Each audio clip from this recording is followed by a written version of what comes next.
5th of January, Rabbi Levit, Gemora. We're ready to go.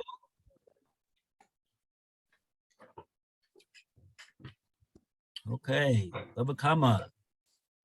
Pay test. So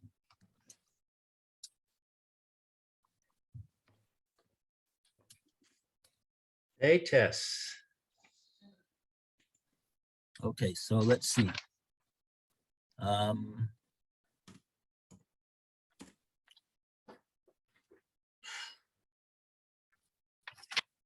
Okay, really, what we did yesterday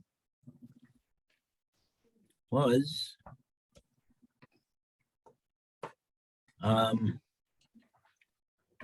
let's see, did we do these Rashis? We didn't really do these Rashis.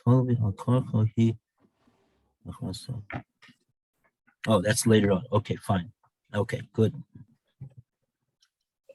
Okay, so I'm just trying to figure out where we should go from in this section.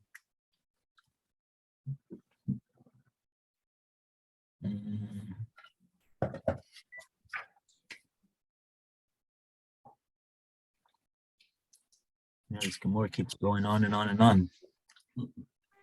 Okay, we got no end in sight. So let's go back to the Ella today. We did the Ella yesterday, and we'll do it again today. Ella Sana Mili Ninhu. This is found on the last line before the spread. On 89A3, 89A3, left-hand column, second paragraph.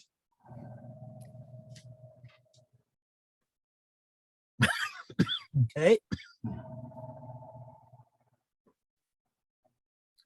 Let's see this one again. Lou, you want to read? There's no Rashi over here at this point, so you can read. Ela tovas hana'a mile ninahu. Rather, the discounted amount, it's words. Words they are. Mere words.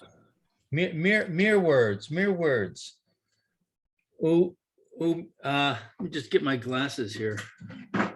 Very small print. Umile lo mishta bide. And these words are not mortgaged. Mortgaged, what does that mean? Yeah, again, that's a difficult translation into English, this word. So first, let's understand where the Gemora is coming from over here. The Gemora just got through saying, we're talking, what are we talking about? We're talking about, the Mishnah says that when a woman causes injury, since she doesn't have anything to pay the injured party, so the guy's got a bad deal. That's his hashgacha. So the Gemora said, 1 second, why can't she sell her ksuba for tova sana? That's really what the Gemora's issue is right now. Let her sell her ksuba for tova sana the ksuba, and like that, she'll get the proceeds from the purchaser of the ksuba, the right to receive the proceeds of the ksuba, if there are any, and with that she'll be able to pay the injured party. So now the Gemora is saying that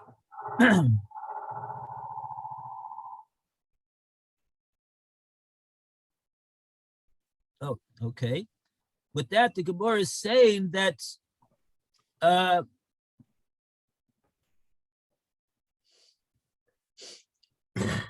But here, you know what? With this what she's this is what she's doing over here. The Tovas Anoah that's represented by this the right to receive the proceeds to the ksuba are mere words. Mili ninhu, they are words. And as such, mere words are not that we cannot force, we cannot the injured party cannot access that those words in order to pay off his thing. They're not mili lo mishabde. Mili are not indentured to, are not subject to being garnished, or whatever you want to, what the word you want to use, to in order to pay off his injury, right? You got a situation like this. A guy, he's owed money, right? He's owed money, but the guy that he's trying to get the money off, in this case, it's a woman. She's got no money. She's got no money. So there's all sorts of rules. Well, can you take money from her bank account? Yeah, you could take money from her bank account if she's got any money in there. That's called she has money. Could you take her property that she has? Yeah, if she has property, you could take her property. Can you require her to sell her ksuba and that she should give you the proceeds of the ksuba? Says the Gemora, no, that you can't do. Because why? Because what type of an asset is this tovas anoah of the ksuba? What is it after all? Is it a piece of property somewhere? Is it money in a bank account somewhere? No. What is it? It's a right to receive the proceeds of a ksuba if the ksuba is ever paid off one day. Oh, that sounds like a lot of words, says the Gemora. That doesn't sound like money in the bank account. That doesn't sound like a piece of real property. That's not a tangible asset. Those are simply words, and words. The creditor, he cannot access words. She's not required to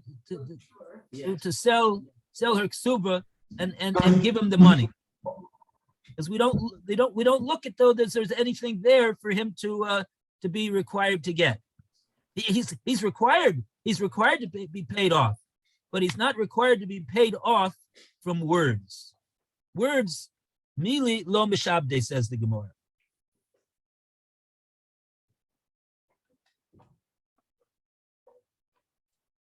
So if she's got property, if she's got money, if she's got some type of a tangible asset, so that she would have to give up. She'd be required to give it up. But in this case, she's not required to do this. She's not required to sell her ksuba and get the proceeds of the ksuba and then pay him. Because the tovas anoah of the ksuba itself, the right to receive the proceeds of the ksuba, is not a tangible asset. It's words, says the Gemora. Words are not tangible. So what's the difference? At this point, in this point, the Gemora is saying that such words, if that's what she's got to give to him, she doesn't have to give him that. She's not under any obligation to give words to him in order to pay off the debt.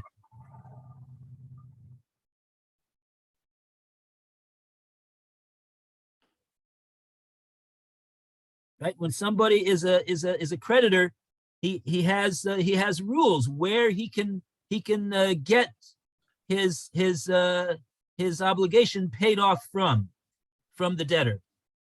There's rules that he has to, not everything that the debtor has is he able to grab?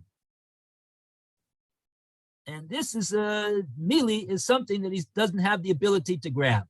So therefore, we don't have the authority to require her to sell her ksuba in order to pay him off. If she wants to do so, she's certainly that's no problem. If that's what she wants to do, she feels badly for this guy. She could certainly do that. Gemora is not saying that she is not allowed to do it, but we, the Beis Din, are not required to require her to do this. That's the point over here, and that'll be the explanation of the Mishnah that she's got no money, and so therefore this guy is got a problem, because if she doesn't want to do it, we can't require her to do it. Okay, and all of that Rashi didn't tell us. Okay.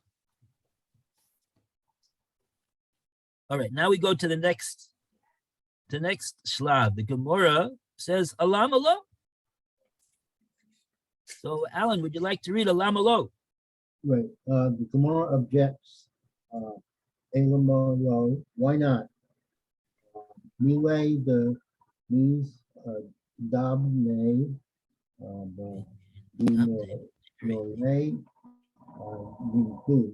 they are words that can be sold for money. Why then is she not required to sell it to pay her victim? So what's the Gemara saying over here? She could these words over here, this right to receive the ksuba if it ever is paid off. These words, people are willing to pay money for that. So even if it's not it's not like real property or money in the bank, but people pay money for it. If so, that people are willing to pay money for it. So why is it simply words that are off, that we can't require her to sell the ksuba in order to pay off this guy? Now the Gemara says Ella, and we give it to Roy. Ella, law. Why not? No, the next. Oh, sorry. Ella mashum. Right. Rather, mashum Shmuel. Rather, it's because of Shmuel's teaching. The Amar Shmuel, for Shmuel said, "Amocher shetei shita chov lechavero." If a creditor sells a loan document to his fellow, and afterwards the creditor forgives the debt recorded in the document, machor. The debt is forgiven, and the buyer of the document can no longer collect it. Va'afilu yoresh machal. Moreover, after the seller's death, even his heir can forgive the debt. And the Gemara goes on here. Hence, we do not require a woman to compensate her victim with the proceeds of a sale of a ksuba, because she may then forgive the ksuba to her husband, and we will have caused the buyer a loss. I would have imagined that if you buy the ksuba, if you buy the document, then you've bought the right. What's all that? You've bought the rights to the document. Oh, okay. So you mean how can the creditor turn? How does it work exactly? This thing what Shmuel is saying. Altogether, it sounds like a very difficult thing to understand. The creditors owed the money, right? he's even got a written IOU that says I owe you the 100,000. And now what's he do? He sells it to a third party. He sells the IOU. Now that he sold it, who's got the right to collect? Seems like the person who bought the Right. IOU. Does the original creditor have any right to collect this money anymore? Seems not. No. So if he has no right to collect the money anymore, so how is it that he could forgive the guy from having to pay it? Right. Yeah, that's a question. So this whole din of Shmuel, but that's what Shmuel is saying. That's exactly what Shmuel is saying. Shmuel is saying that the mocher, the seller of this shtar chov, right after he sells it, he can turn around and excuse the loan, forgive the loan. And when he does so, mochol, it is excused. Now the borrower is under no obligation to pay back the loan.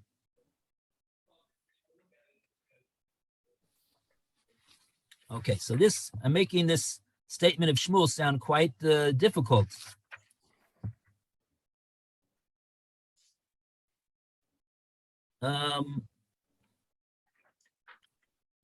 And truth to be told, the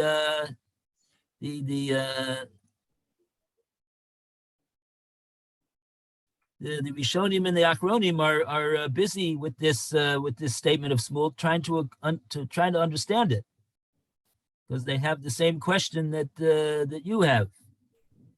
How does it work? And at the end of the day, their explanations are very what shall I say? They're very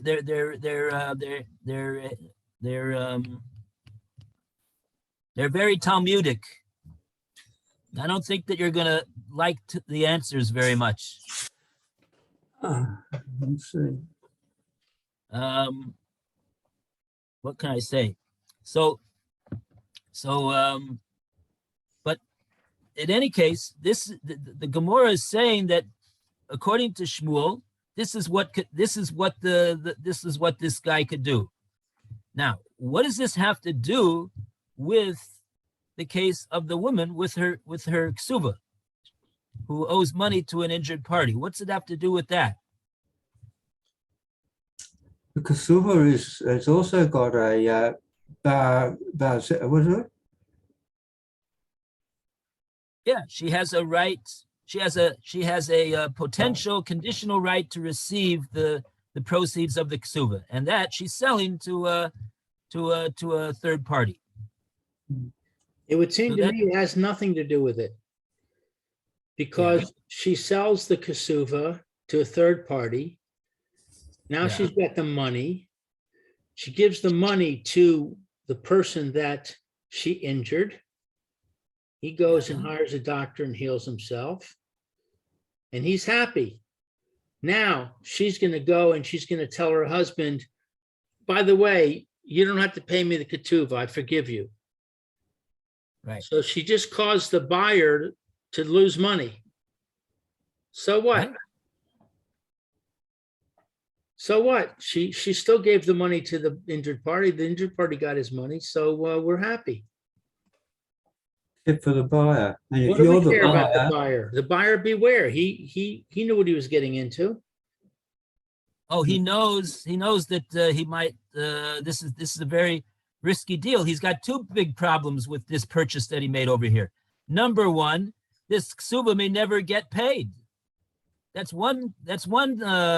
halbatzara, as they say. That's a problem unto itself. And the second thing is, on top of that, is that the woman, according to Shmuel, just like any creditor who sells their IOU to somebody else, turn around and excuse the borrower. They can excuse the one who's obligated to them under this ksuba, which is her husband. And when you think about it, is she really so interested in doing this? Is this something that she really wants to do? She wants to sell her ksuba for a discounted value. That's what she wants to do. She's not going to be very happy to do this. So what? And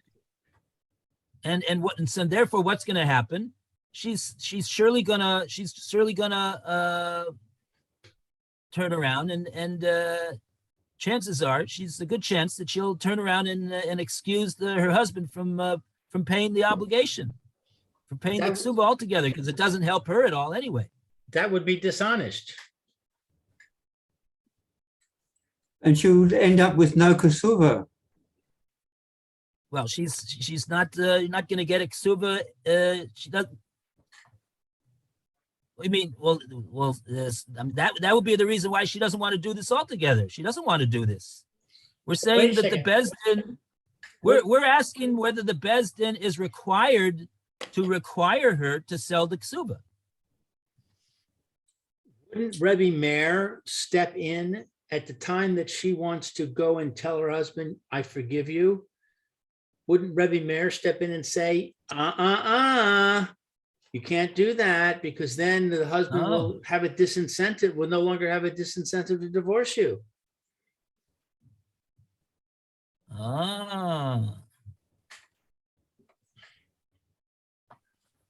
There's no longer any disincentive to divorce her. Yeah, very good. Very good question. That plays into the matter as well over here. Okay, so and I have another question. Yeah. If we're going to say that the woman can't sell her ketuvah because of this eventual problem, why don't we also say that a person can't lend money because the same eventual problem? He could lend the money, and then he could sell the loan document, and then he could forgive the borrower and rip off the purchaser. So why don't we say we're not allowing that at all? We're not allowing people to borrow money? Right. Yeah, exactly. But the same problem. Why not?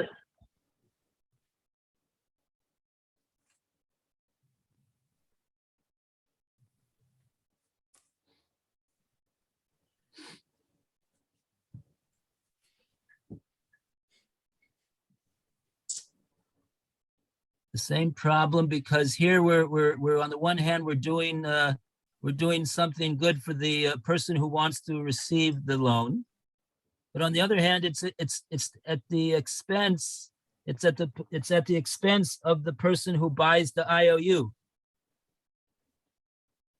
But this is only the case if we accept this condition of Shmuel. Well, that's what we're saying here. That Gemora is saying, because of Shmuel, we're not prepared to require the woman to do this. But have we accepted this? That's what the Gemora is saying here right now. For the sake of this According to discussion, Shmuel, we've this accepted it. You're asking whether Shmuel's the halacha. I don't know, but generally, actually, the halacha does follow Shmuel in Dinei Mamonos.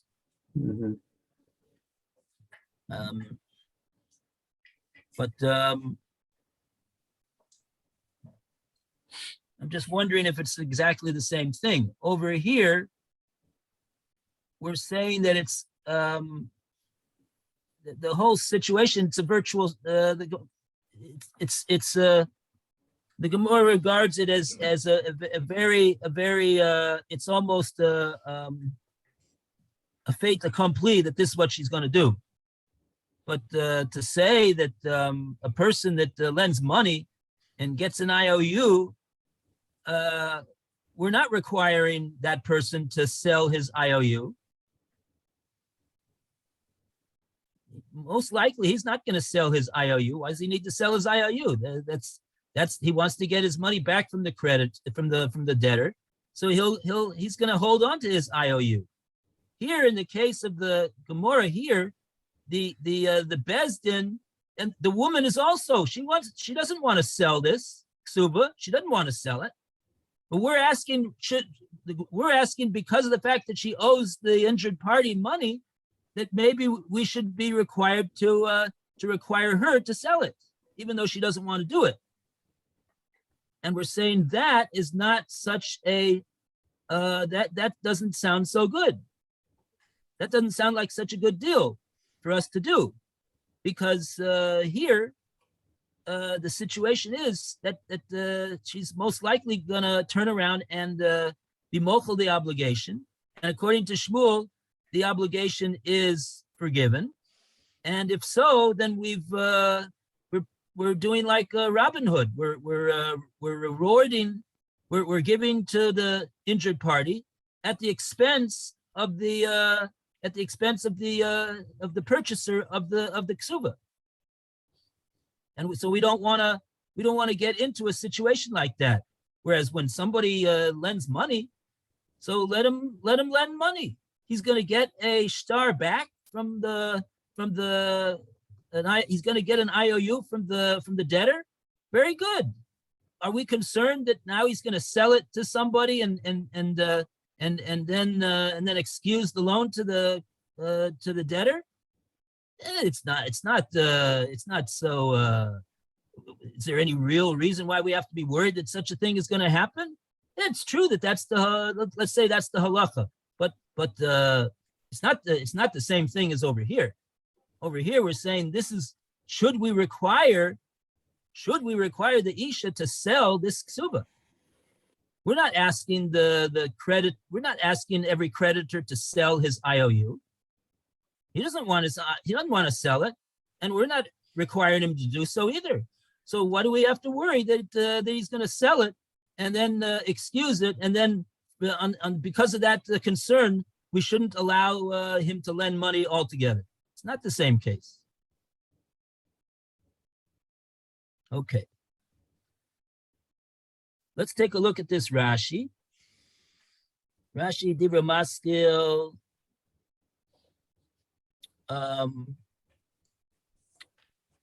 B'chazar hamocher umachalo machul. This is the last Rashi on the page.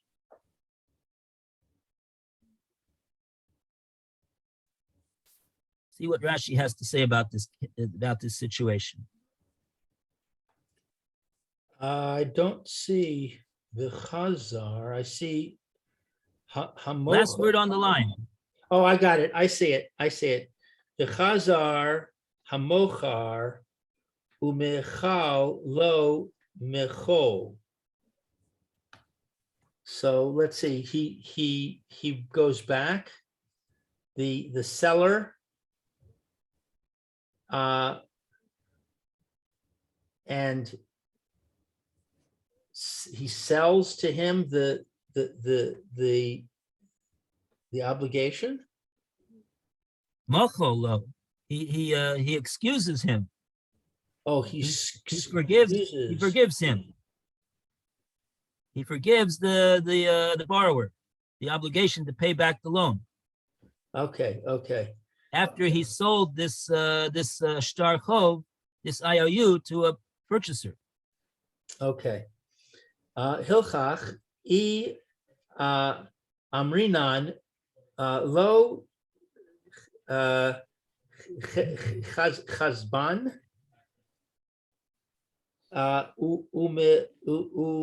I'm sorry, mifas dinan le keach de hai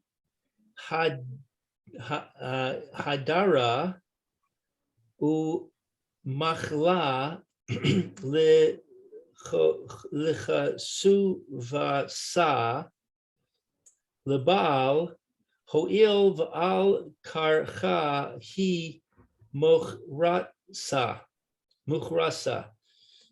So therefore, if we say, lo, what is this word, chazban? Tezaven. If we the Bezdin say law to her, tezaven, sell it. Oh, to her sell it. Mafsidanan,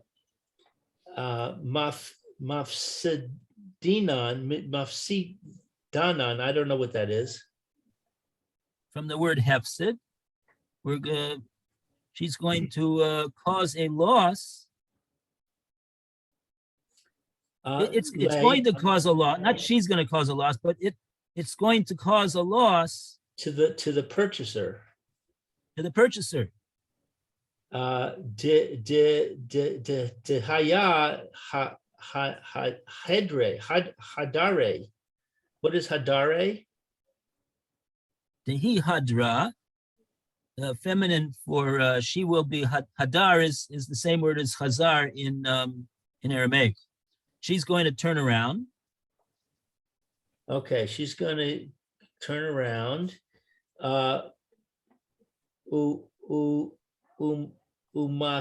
Umachla, and she's going to forgive the kesuva sa, her kesuva, labal, to her husband. Yeah. Ho'il, since va'al karcha, against her will, she muchrasa, she sold it. Yeah. It was against her will, so now she's angry, and she's going to go and say, forget it, you don't have to pay me. So it sounds like what does Rashi sound like? How's he? What? Because of the fact that she had to sell this ksuba against her will, she didn't want to sell the ksuba. It's the Bezdin who's saying, you got to sell your ksuba. You got to pay this guy. She doesn't want to do it. So since she doesn't want to do it,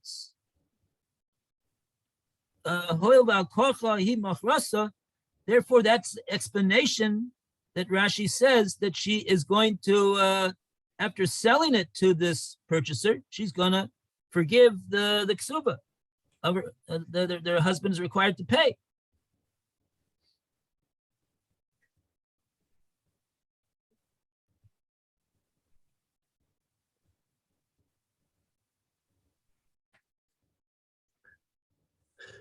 It's difficult for me to understand this Rashi because, I mean, she's hurting the purchaser, and it doesn't seem to say anything about the fact that she would be hesitant to do that. I mean, that's a bad thing to do. I mean, I understand she's unhappy because she was forced to sell her ketubah, but the purchaser is her friend. He didn't do anything to her. She went to him and said, here, would you buy my ketubah? And he said, okay. So, he's a good guy. And now she's going to go and cheat him, hurt him. Why is it a good thing that he wants to buy her ketubah? That's cutting her out. If I go to you and I say, I just went and picked a bunch of apples. Can I sell you some? And you say, yeah, sure, I'll buy your apples. So I'm happy. That's if you want to sell the apples. Does she want to sell her ketubah? I understand what you're saying, but what I'm saying is it's not his fault. He's the purchaser. He's just helping her out by purchasing her goods. It's the injured party that she's mad at. It's the court that she's mad at, not at the purchaser.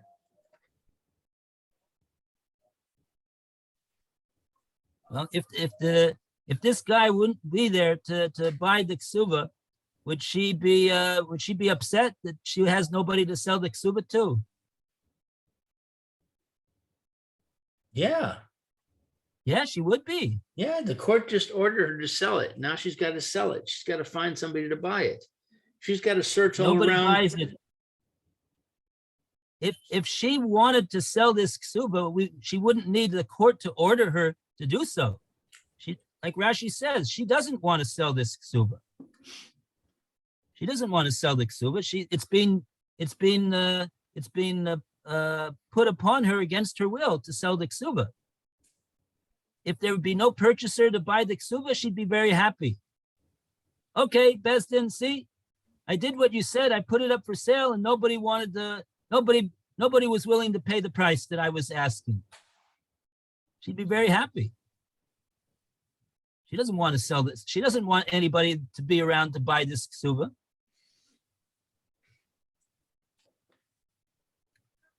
But see, this really goes back to Shmuel. It goes back to Shmuel. See, because we don't really understand. I didn't make a big deal about this with Shmuel.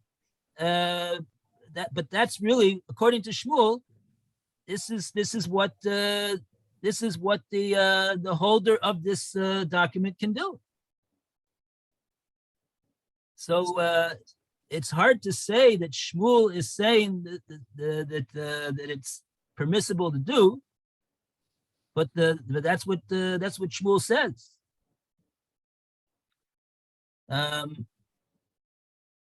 So really,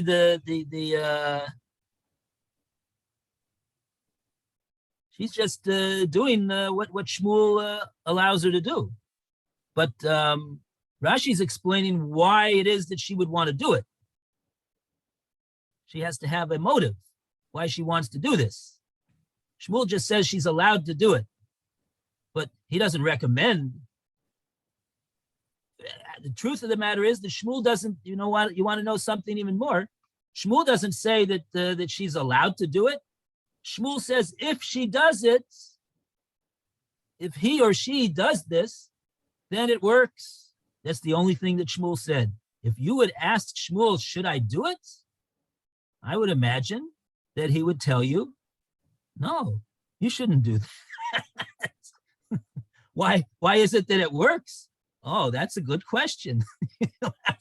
You'll have to ask Shmuel about that, and all the Rishonim and the Achronim that are busying themselves to try to explain how to understand what Shmuel is. What's the explanation for this din over here? It's a very hard din to understand, but Rashi is just, it seems to me, supplying the motive why it is that we don't want to require her to do it, because we're saying in this situation we're very, very concerned that she's going to turn around and do just this, what Shmuel says, that if you do it, it works. And so that's the story over here. So therefore, the Gemora is saying that, in other words, the bottom line that comes out from what the Gemora is saying is that what? That we, the Beis Din, don't want to be a party to this whole deal. Therefore we will not require her to do this, because we're not required to. We're not prepared to do a kindness to the poor injured party at the expense of the one who buys it. No, we're not prepared to do that, says the Gemora, because of the fact that she has the right to do this. And and like Rashi explains, we're very concerned that she is going to, in fact, do just what it is that Shmuel says if she does it, it's going to work.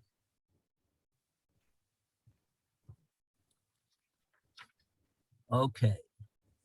There's an interesting footnote in my art scroll. Yeah.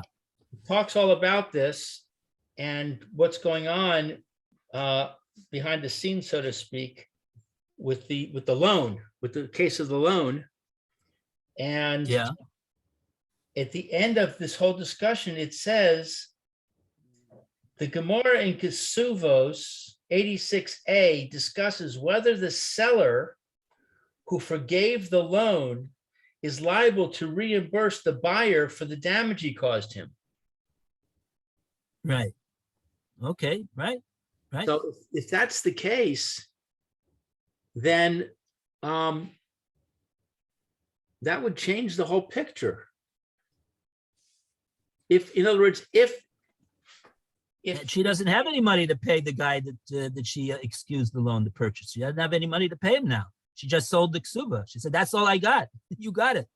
well, he gives her $100 for the ksuba. Now she's got $100. Now she goes and says to her husband, "You don't have to pay my ksuba." So the buyer finds out about it, and he says, he goes to the Beis Din, and he says, "She's got to give me back my $100." She doesn't have $100. He gave it to her. The buyer Yeah, but gave now her. she gives it to the injured party. Unless Oh, you say that she's selling it for more than maybe she'll sell depends on how much money she sold the Tobas and all the ksuba for. Maybe she has some extra money after she pays off the injured party. Maybe then she'll have some money. but it wouldn't be enough. Very interesting. This is a very strange situation. Very difficult to understand. Yeah.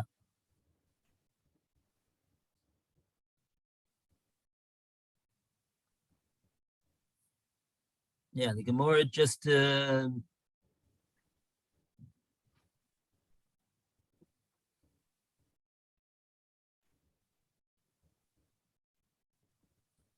okay. 12:32, we're saved by the bell once again. Okay, Don't, thank you, Rabbi. Okay, everybody, all the best. Thank you. Have a great day. Stay healthy, and Hashem should bless you with health and everything good. Amen.